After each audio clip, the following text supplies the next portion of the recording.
I call a member for Maranoa. Well, thank you, Mr Deputy Speaker. And while we've sat here and heard the virtues of the Labor Party and how fair they are, I asked them, how fair is it to not give the confidence to those with the most vulnerable Australians, the confidence of a fully funded and secure NDIS? Where is the fairness in that? Where is the fairness to the most vulnerable people in this country?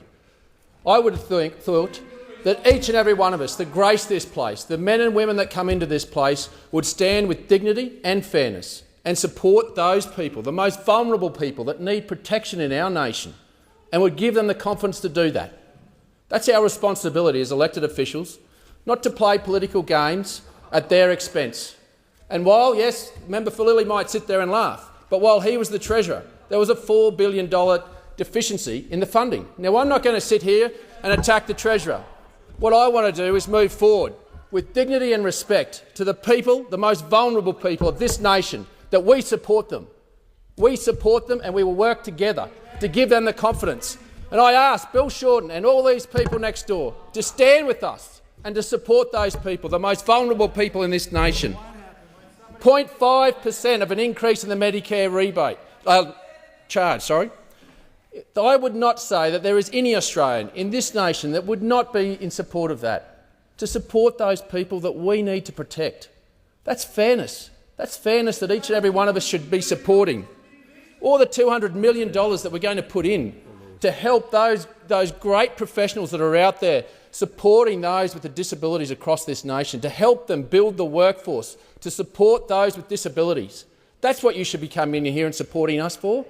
The Cheryl Daltons of this world, out of SB Care in Kingaroy, the Nina Templetons of this world, out of South Burnett CTC, who I've sat with. I've sat in their offices with their staff and with their patients and listened to the heart-wrenching stories that they go through and the support that they provide. Those professionals need the support of a fully funded NDIS. Forget the politics, forget the vitriol. This is about real people's lives, not about the next election. Think about that. Think about the fact of the people that have these disabilities. That go and look them in the eye and give them a fully funded NDIS. Like the gentleman that just rang me from Roma, reaching out for support, and he knows that he will get it because if we have an NDIS that will be fully funded into the future, we will be able to give him the support of having a fully functioning life in a rural community.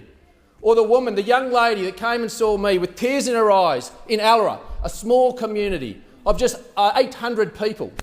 She came up to me. Her daughter has profound disabilities.